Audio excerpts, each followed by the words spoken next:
For the best part of January 2026, Iran is experiencing one of the most extreme internet shutdowns in its history.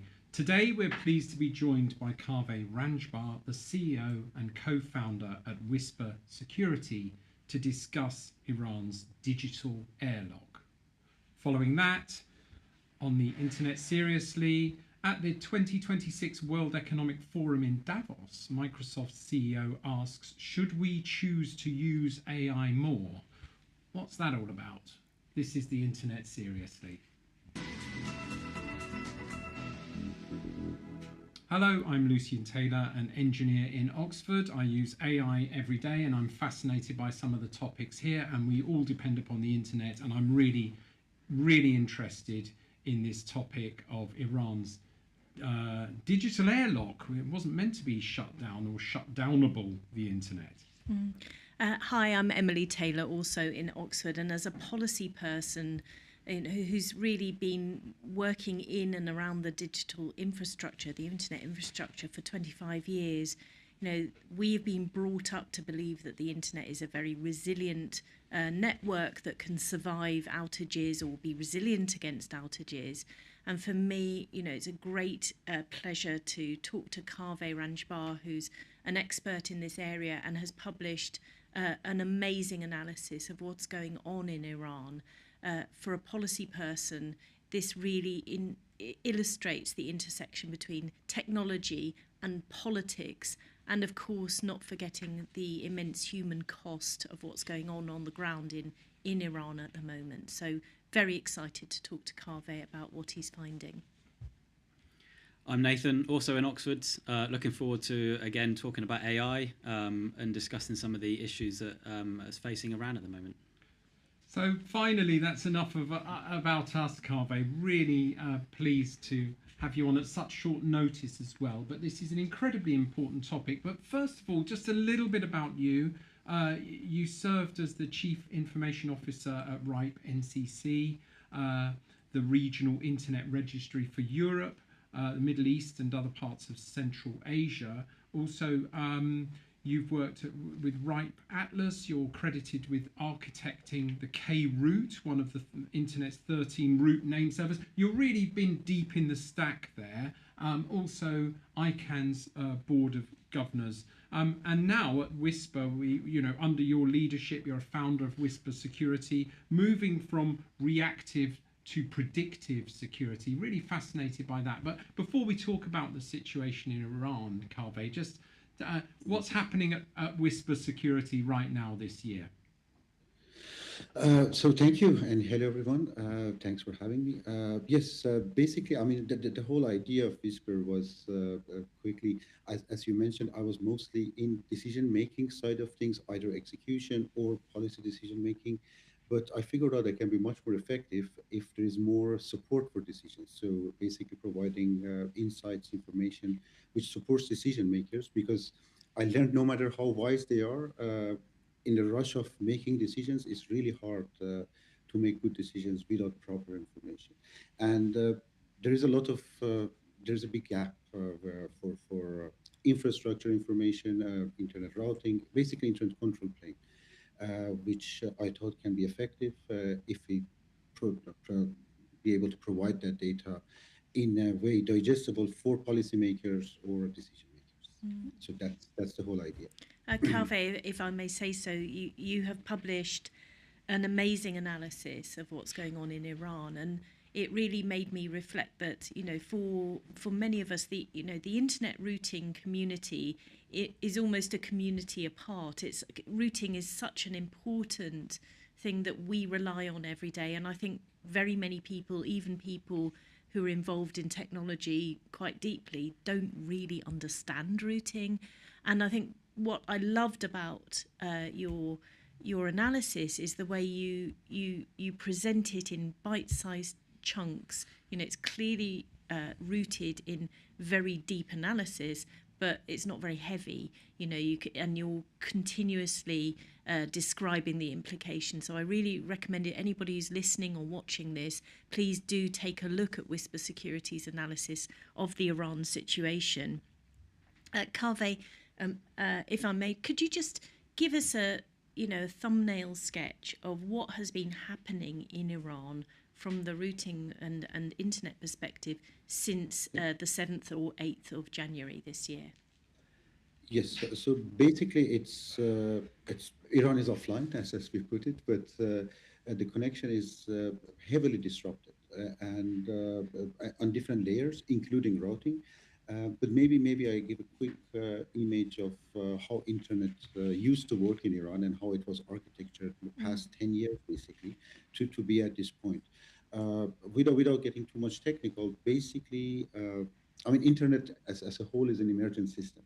Nobody dictates who becomes a tier one operator. It just happens. So basically, based on number of peerings, connections, economies around you, deals you can make, and of course your willingness as an operator, you can even become a tier one operator if you make a right decision, right connections.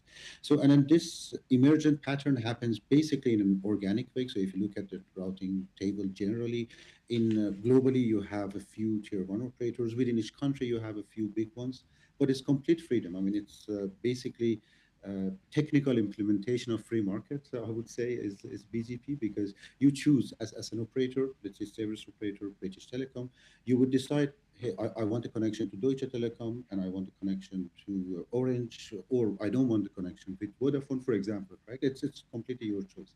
But because of this freedom and diversity of choices and reasons, economic reasons or policy reasons, that a company might say, hey, I will get the more expensive connection, but sell a more expensive service, which is more stable. Uh, this organic form that emerged basically has a generic shape almost around the world, and is very resilient because, of course, different entities make different choices. In Iran, from 10 or 11 years ago, they started making policies. So basically enforcing every operator within the company to peer with only one single operator, which is owned and operated by government.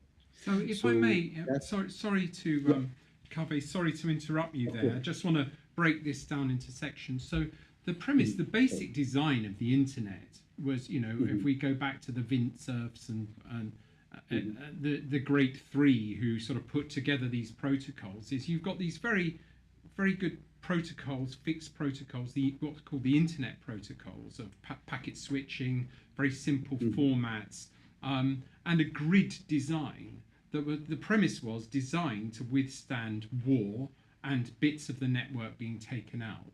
mhm. And it Yeah, just seems to me implausible that a country can cut off 90 million internet users uh, yeah, uh, by adopting policies and telling people what to do. But Iran has managed to do that, and to some extent, China has managed to control mhm, its citizens' access to the internet as we all know it. And what you're saying is that they've adopted basically a bottleneck, so they all have to actually go through one exactly. supplier. Is that how they've achieved it? Exactly. So by policy, they mandated all operators to basically connect to that bottleneck. To be really exact, there are two, but one of them was operated by a separate power entity in Iran, which mostly serve academia. It's called IPM, Institute for Physics and Mathematics, and which is run by a person who has his own powerhouse within the political hierarchy there. Uh, so yes, basically almost everyone had to go via this bottleneck. So this basically changed that emergent organic network shape that I was talking about, and made everyone dependent on that bottleneck. I mean, you have to keep in mind in any of these dynamic systems, when you introduce such a bottleneck, of course you have more control, you gain more control, but on the other side, you are also more vulnerable to attacks, because if an Yes. enemy attacks that bottleneck, Yeah. basically your full communication is disconnected, your country Mm. is disconnected. But they took that risk basically. They concentrated all of the country's traffic through one bottleneck owned by the government, and they were utilizing it at different levels in different events as well. So sometimes they would slow down the internet when things happen. So basically, people cannot use it for video, but just for some messaging and basic stuff. Sometimes they would completely shut down SSL or any encrypted connection from any device.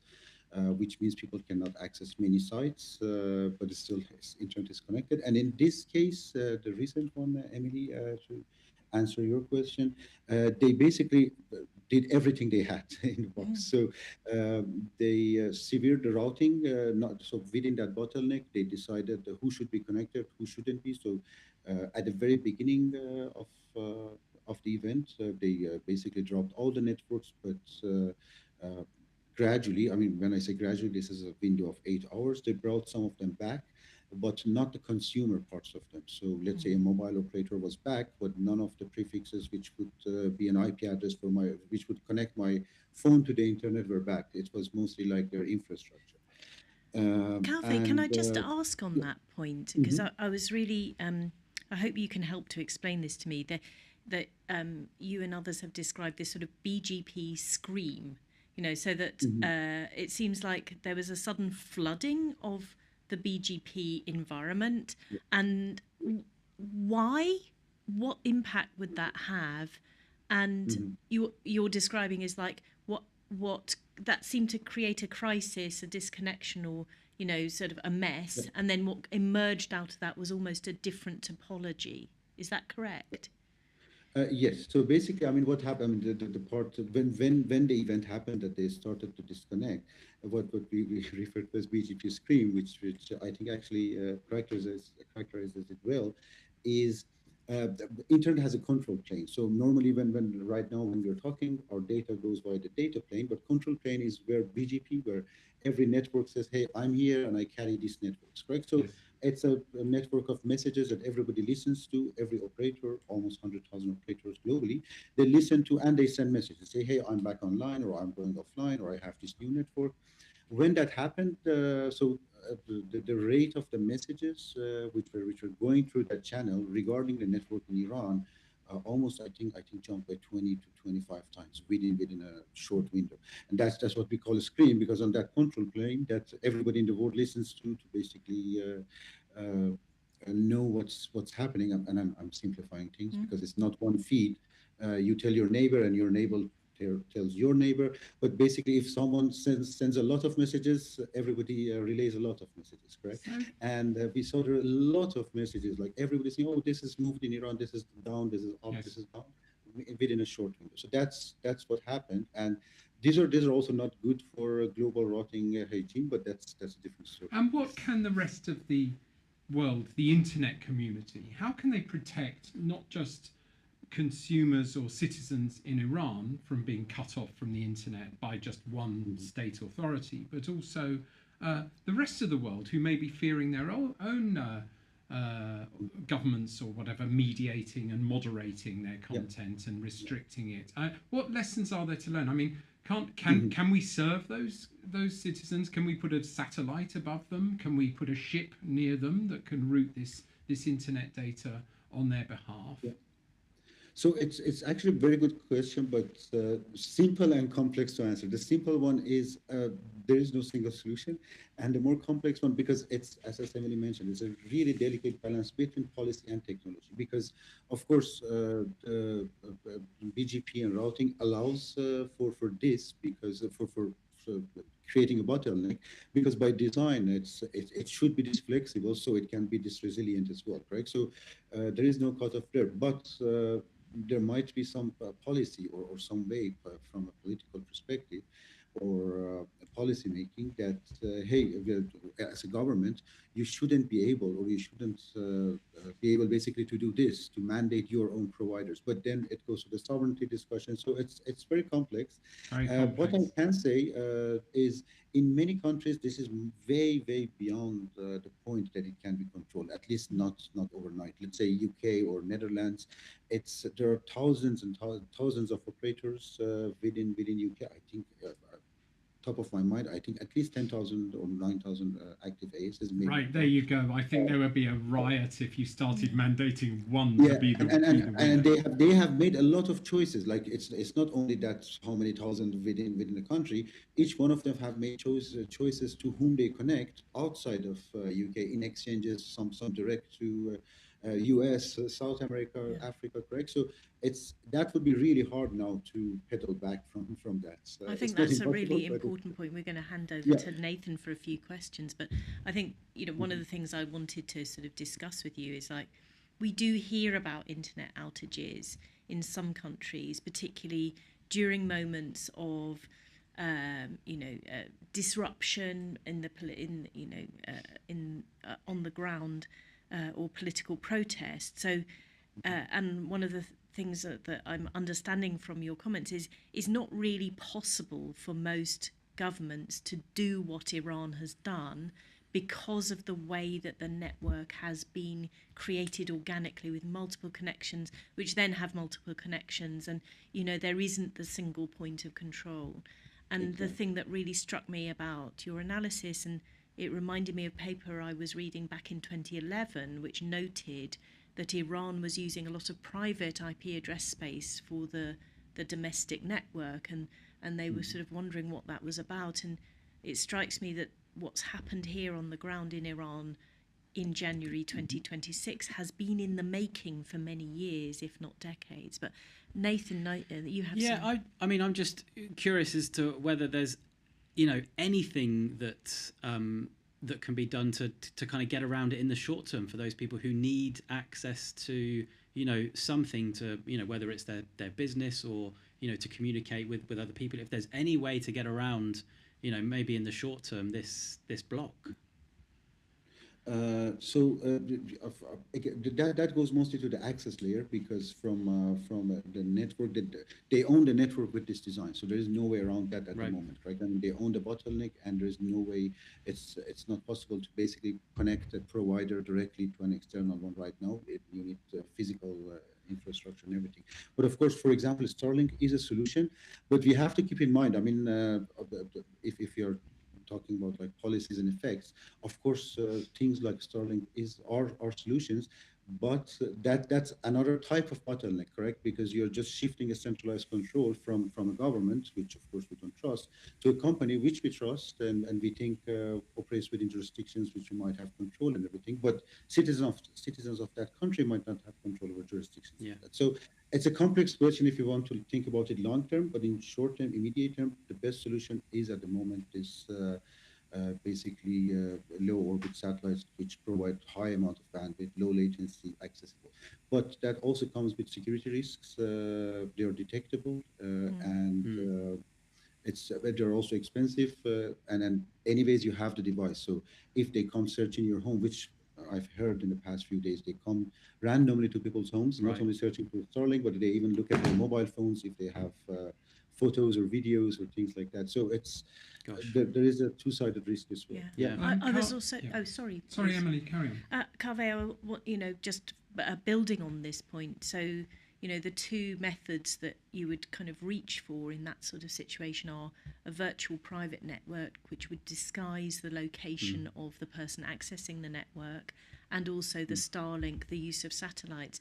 Kaveh, maybe you could expand on this. What I've been hearing is that the regime is both poisoning the GPS, the location where there is a Starlink request, so it's going to the wrong place. They're also apparently looking at people who are looking up to the sky, if you like, and locating them, which Kaveh's just mentioned, but also poisoning the VPN connections as well. Kaveh, I don't know if either of those are things you can speak to. Yeah. So I mean, first of all, a quick correction. The UK has about 3,500 active ASs, so almost. So that's thank you for that. Important. Yes, I but it's a lot. Correct. Yeah. But yes, of course, it's a lot. And back to the VPN poisoning or Starlink. I mean, the Starlink, they really try to detect those, and again, technology is a two-sided thing. It used to be very hard and expensive. Nowadays, with a technology called software-defined radios, for a few $100, you can easily triangulate. And I mean, if you're a government, super easily. Let's put it that way. So that's that. They have drones, which if you're flying over, you can again easily find a signal hotspots, and there are even other things because if the antennas have de-icers, correct, when there's snow, and that already gives a heat signal, which is even they can even pick up by cheap homemade drones. That's one of the sides of the practical issues of using things like Starlink, which again, at the moment, that's the only thing people have for the limited amount of connectivity. Wow. For the VPNs, yes, they are poisoning VPNs. Actually, it's much more systematic. There has been some reports by people who do research on Iran internet, Filterbond, for example, and Maidan, if I remember correctly. But anyway, this has been established that actually a lot of VPN services that people buy are operated by governments, either directly or indirectly. A famous one of the largest one, it was revealed that, which was based in Canada, was operated by the son of one of the big political leaders. Correct. So they filter the internet. People buy VPNs to go through that, which is basically then they're paying the government back, and all of the traffic is monitored. At least in that case, that was known. So Amazing. Wow. it's a very complex game of economy, politics, and technology. Wow. And unfortunately, if it was only in one field, you know, okay, technologically we can solve this, or it's a no go. But there's always other twists to the story. Well, it's a fascinating story, and it's going to roll, Kaveh. Briefly, if I may, finally, I want to switch topics to scams and fraud and cybersecurity, because it's where our two organisations we run and operate the Global Signal Exchange, which is a not-for-profit venture which was formed by a consortium from the Global Anti-Scam Summit in Lisbon, where a number of banks, big tech, and others said there is a gap in the provision of signal sharing across border. We've been talking about borders today, and cross sectors, so between banks and big tech and internet infrastructure and others. So the Global Signal Exchanges, their mission is to fill that gap, and that's sort of, let's call that one big change which everyone feels needs to happen, because we're bogged down in the world of data and intelligence sharing. With cross borders, you just get into, it's been lawyers for the first year. Yeah.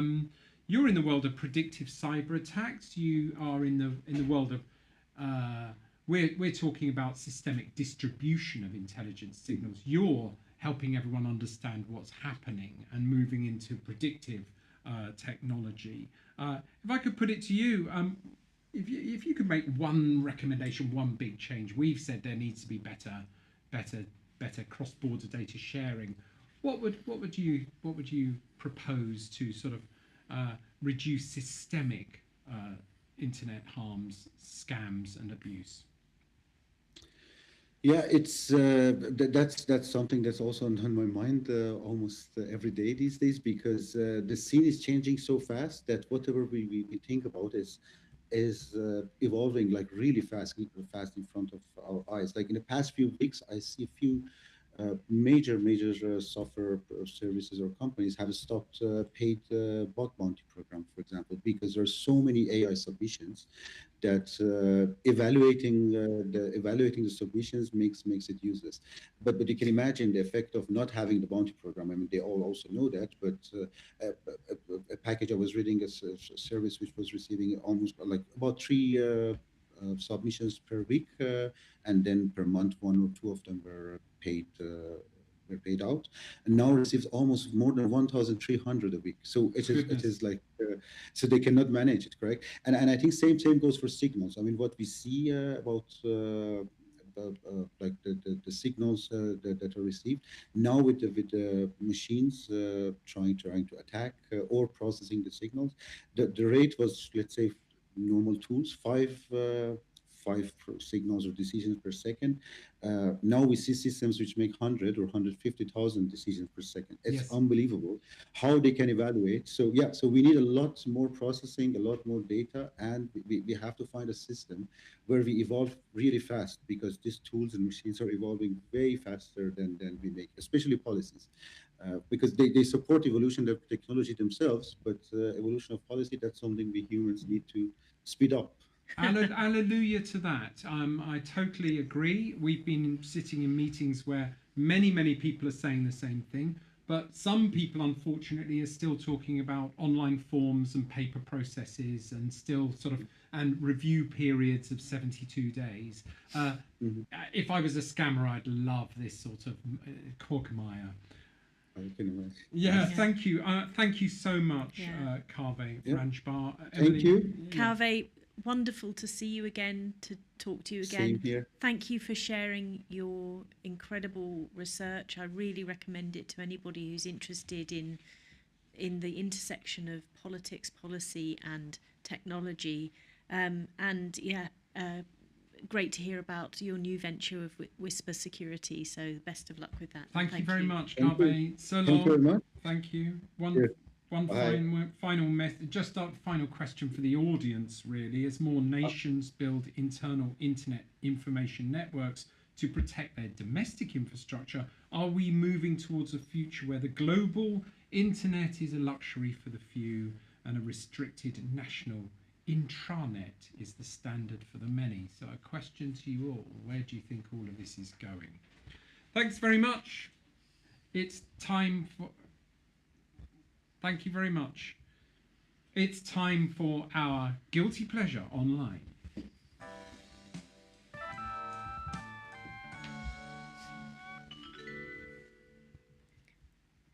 Lucien? I'm hoping that you have a guilty pleasure that you can share with us this week.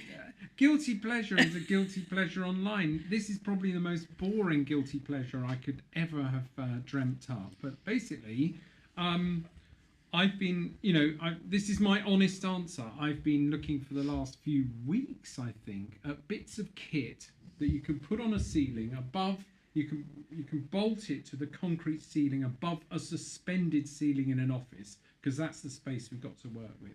Now, if you're in the world of theatre lighting and studio lighting and microphones and stuff, this is super fascinating for you.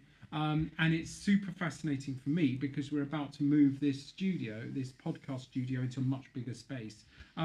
Now, the bewildered people in this room has he gone mad? What is he talking about? It's a guilty pleasure. But when you start looking for this stuff, you find that there's 20, 40,000 viewers. There's, an order of magnitude more viewers talking about bits of scaffolding to hang lights off a roof than there are who are watching and going to be listening to our Iran blackout digital airlock. So, people really want to know about nuts and bolts widgets and hanging bits of scaffolding. And the main thing that I've been interested in, and once you start going down that route, it's an obsession, is you can buy a piece of kit which is really quite restrictive and hang that on the ceiling, or you can get your own stuff from a DIY store. But everyone wants to know all the little parts you buy and all the catalogue what bolts to use. Yep. Am I starting to drift into something that's more interesting, Nathan? Is there some sort of intervention that can be made to save Lucien? I don't know if Luce can be saved, to be honest. I feel like we may have gone too far on this one. But, but that is just the nature of, our online world, is that you can have this thought of, I want to do something, whether it's bolting stuff to the ceiling, and get lost in an endless supply of answers and opinions and observations, and you can just go around in circles. It's the mighty algorithm, isn't it? It because is. The more you show interest in something, the more you get it. The algorithm thinks, well, That's more all you're allowed. more is better. Well, I think the main point, and I see it time and time again, is that you review stuff, and we're going to talk about something in a new review section later, but you review stuff that's in a shop and it's packaged, and it's always quite limited, and it always costs 4 times more than doing it yourself. So when you're talking about £1,000 frame to hang on a ceiling, that's very necessary for a video podcast studio. And you can actually do the whole thing yourself for £300.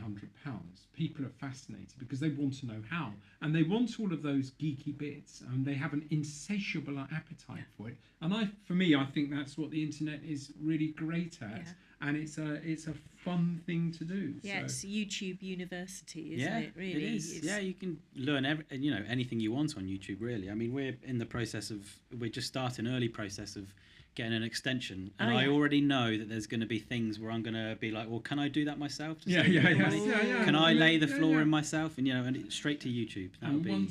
Once you're deep in it, you have an insatiable appetite. Yeah. So that's my guilty pleasure online. So we're coming up for the next topic, which is quite a curious one, really. At the 2026 World Economic Forum, the Microsoft's CEO, Satya Nadella, has actually asked a rhetorical question: should we choose to use AI more? And I'm really baffled by this question, because he's basically saying we're all, spending all this money. We're all worried about the impact on the planet of these servers that you're needed to burn through these algorithms.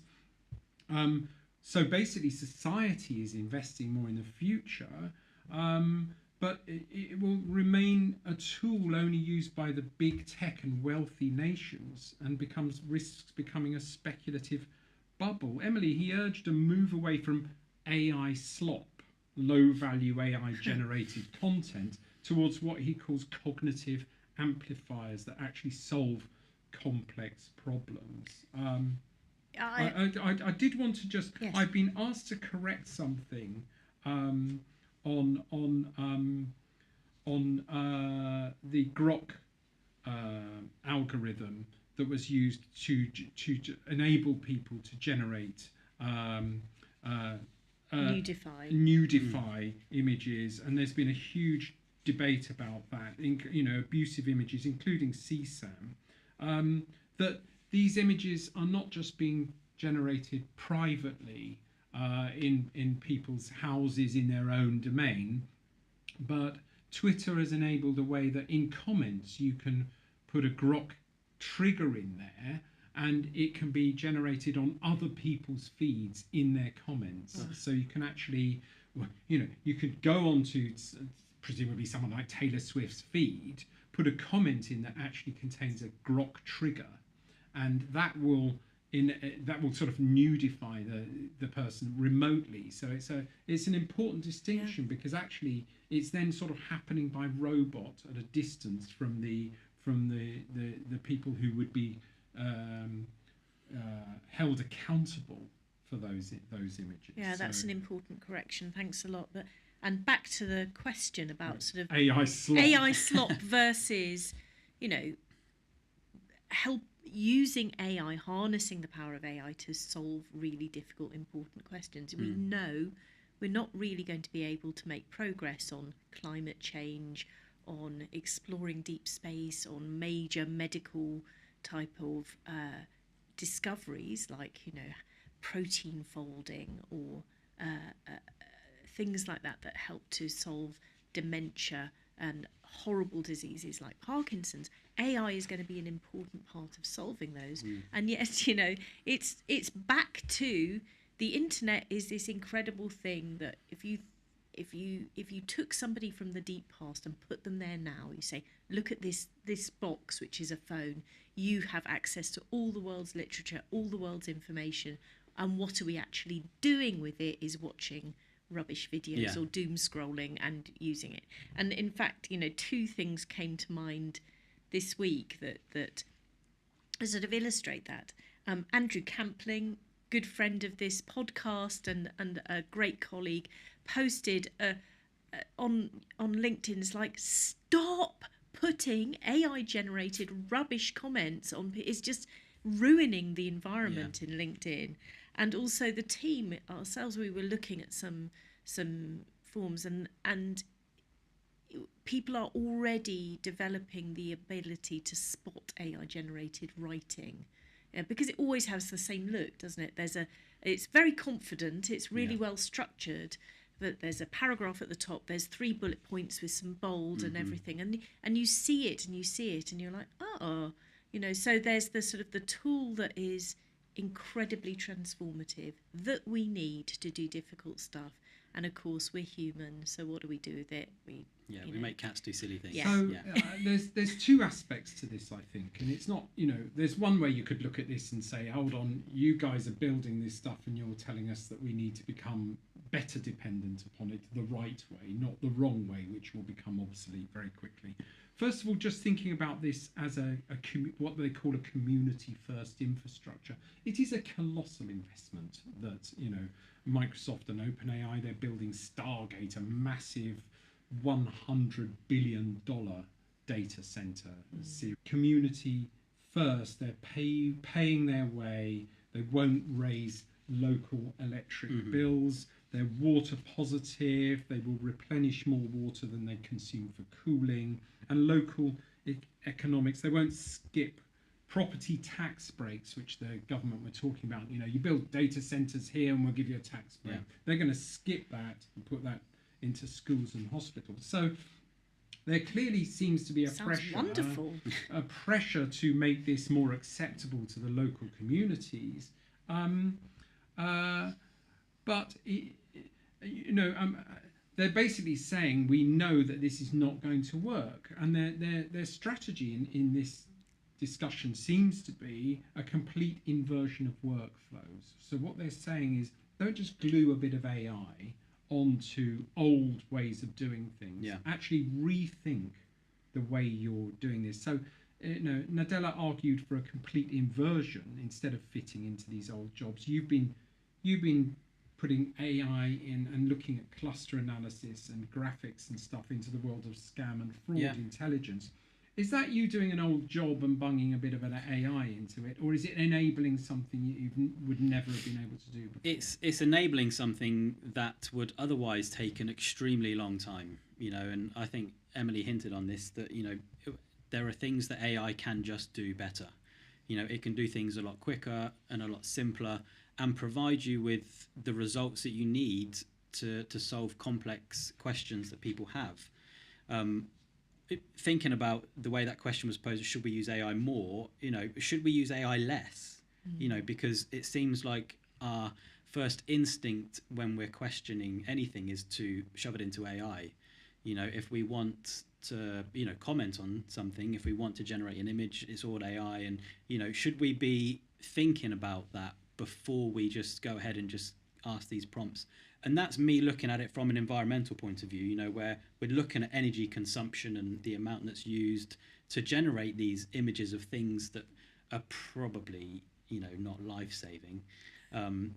Should we spend our energy and our resources on things that are going to make a difference? Emily, I was interested in his focus on large organisations. We're a small organisation that really depends upon AI, and for me, it's still a huge cost. There are these social benefits targeting the communities around data centres, but still, access to AI for the small players is still prohibitively expensive. Kaveh, Ranjbar, the CEO and co-founder of Cybersecurity, was just saying, if there's one thing we could do to help with systemic scams and fraud, understanding what's happening better, it would be more processing power. We totally celebrate that, and we just don't have that. It's still huge costs. But he's not really talking about the small organizations. He is focusing his guns on large organizations and saying, unless your rate of change keeps up with what is possible, you're going to get schooled by someone small. Ooh. Yeah, I mean, any disruptive technology provides an opportunity for new players to come in. I mean, we've seen OpenAI. We would never be talking about OpenAI 5-6 years ago. Now they're almost at the status of a big tech company themselves. They have come through and actually caught a lot of the big tech by surprise and stimulated a lot of, I think, healthy competition. But to Nathan's point of view, one of the big arguments against blockchain technologies is that they're incredibly resource intensive. Yeah.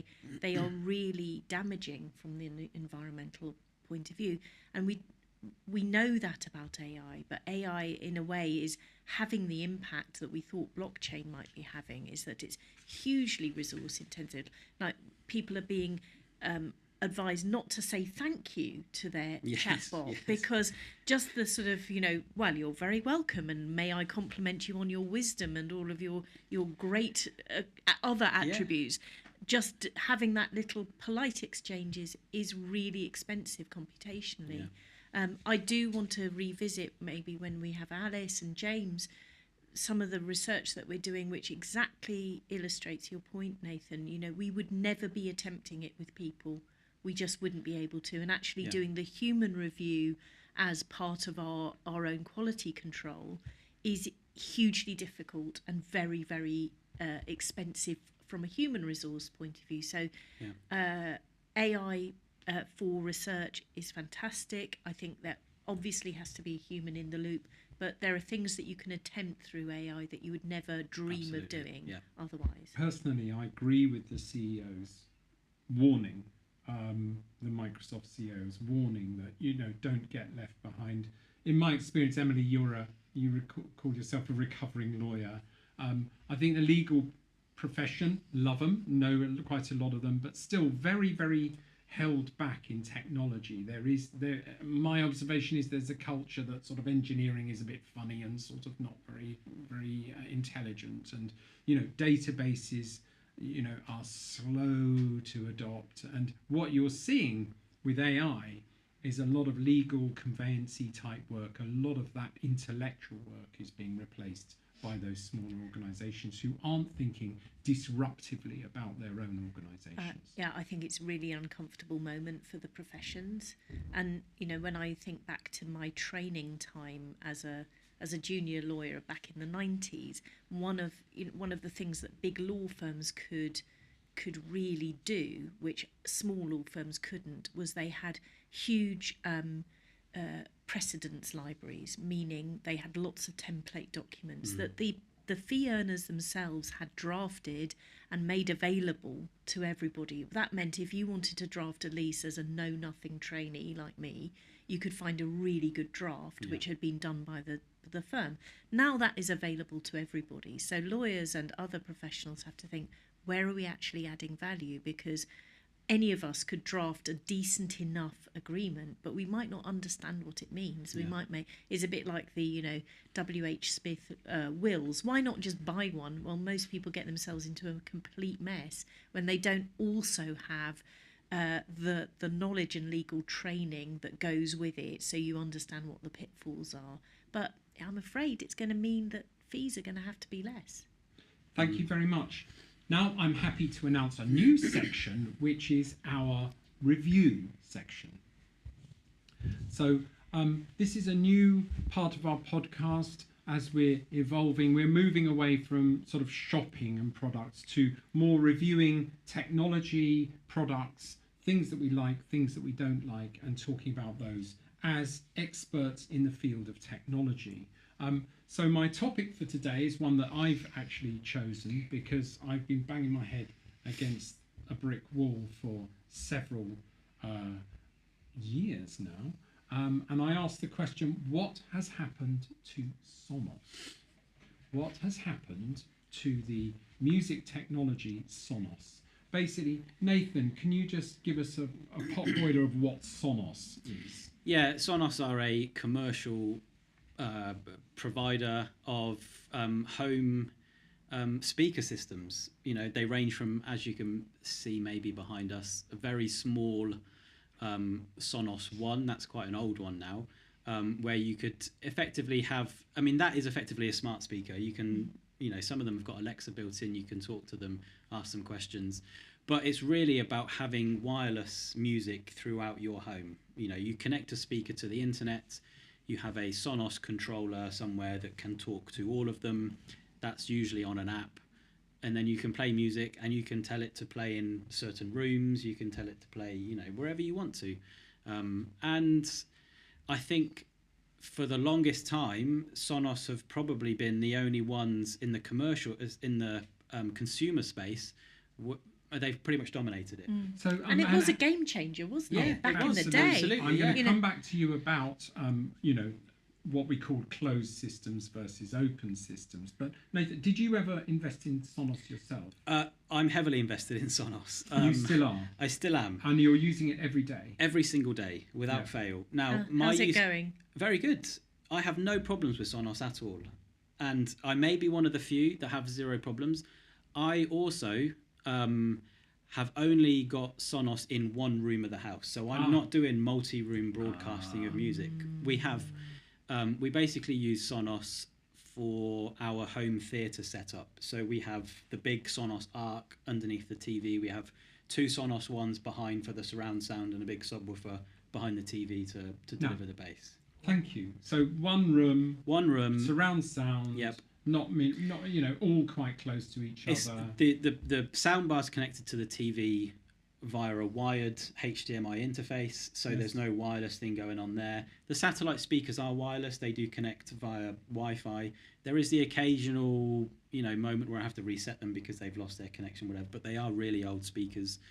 So what do you think everyone's talking about then when we talk about the what is referred to as the Sonos great Sonos meltdown, the Sonos disaster? And I'll come back to my personal sure. opinion about that. I mean, I feel like this all kind of kicked off, and this is my own opinion. It all kind of kicked off when they introduced the Sonos S2 app, where the app kind of changed. The interface was new for people, and this could almost be one of my Tech Room 101s, where you have this system that's working flawlessly, and then the product owner decides to update a piece of software or an app to a new version where they think it's all shiny and great, and it just completely breaks and everyone hates it. So, They can't find where things are. You're talking about what they call the airlock of software, the May 2024 disaster, where Sonos launched a complete redesign of their app and a fundamental shift to cloud-based architecture. And what people are talking about was suddenly missing features like alarms, sleeper timers, the ability to edit play cues simply vanished. Yeah. Latency and lag, because it relied upon the cloud. Turning up the volume, it added an average of 3 seconds. Sure. To the incompatibility, users couldn't roll back to the old version because the speaker's firmware was updated. It made a whole bunch of hardware completely redundant. Bricked. Yeah. And it was so many complaints that the leadership were fired, and they'd had a complete new leadership, and Fix It First pledge, where they pledged to fix all the problems with Sonos. Emily, Sonos is a closed system. It's really hard to be interoperable with other systems. You had some interesting comments about closed systems in this sort of technology. Yeah, I remember policy discussions about the Internet of Things, because I'm that old, and what we now call smart devices that are connected. And I remember this professor from LSE saying, this was maybe 10 or 15 years ago, what we are going to start with is an internet of private things, and what we're going to end up with is an internet of broken things. And I think the Sonos example really illustrates it. You've got this combination of hardware, so a company has to be good at hardware and software. They're not normally great at both.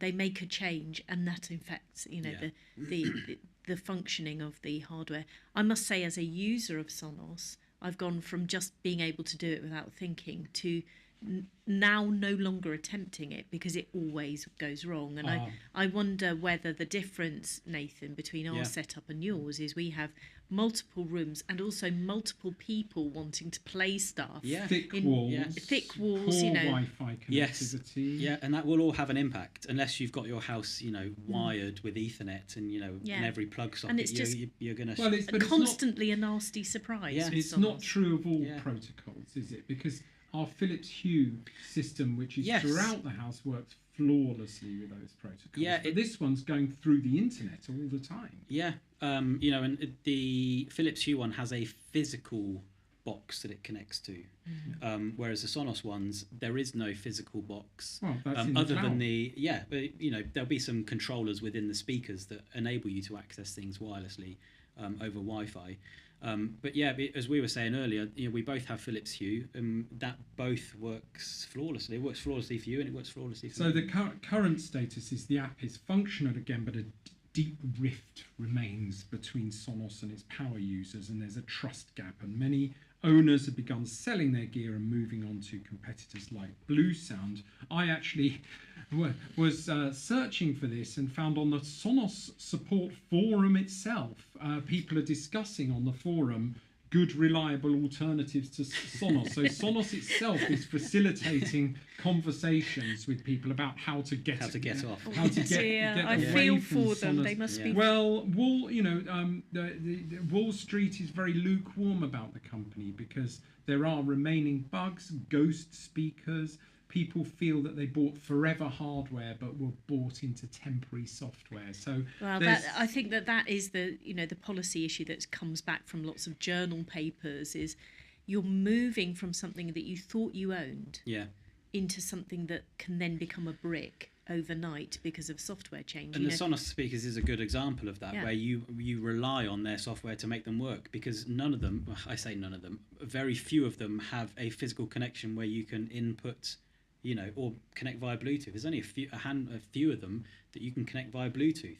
Most of them rely on you going through their app to connect to them. And this is a big problem for me, that we have Apple Music, and with Apple Music I can search for things, and I can search for a rich library of all sorts of things that are of interest to me. Going through the Sonos experience into Apple Music, I get a really truncated, it's terrible, and a poor reduction of the Apple library. I never do that. I will never listen to music on my Sonos via the app. I will always use the native Apple Music app on my iPhone and AirPlay it to the speakers. Now you said you use Sonos flawlessly as long as you bypass Sonos app and go through the Apple app, which is good. But if you're on my system, the speakers don't appear in the Apple app as offered speakers. You get a huge catalogue of absolute nonsense. So there you go. That's our first product review. Sonos, wake up, fix it, please. We're looking for alternatives to Sonos. It's still quite a challenge actually to replace Sonos, but we will move to an alternative. If there's an open one out there that can beat them at the moment, we will invest in leaving. Hopefully next year I can say actually it was all fixed and we're really happy and we're still there. Finally, it's time to remind you, please, to talk to your smart speaker, and that may be Sonos. If you're interested in this podcast, ask your smart speaker if it'll listen to you.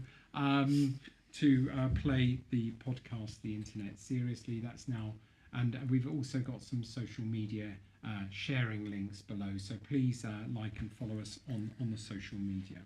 Thank you very much. Today we have been talking about the Iran experience with the CEO and co-founder of Whisper Security, talking about the Iran internet shutdown, one of the most extreme shutdowns in its history, and talking a bit about the World Economic Forum, the announcement by Microsoft CEO about whether we should choose to use AI more and in a slightly different way than what we've been doing. Thank you.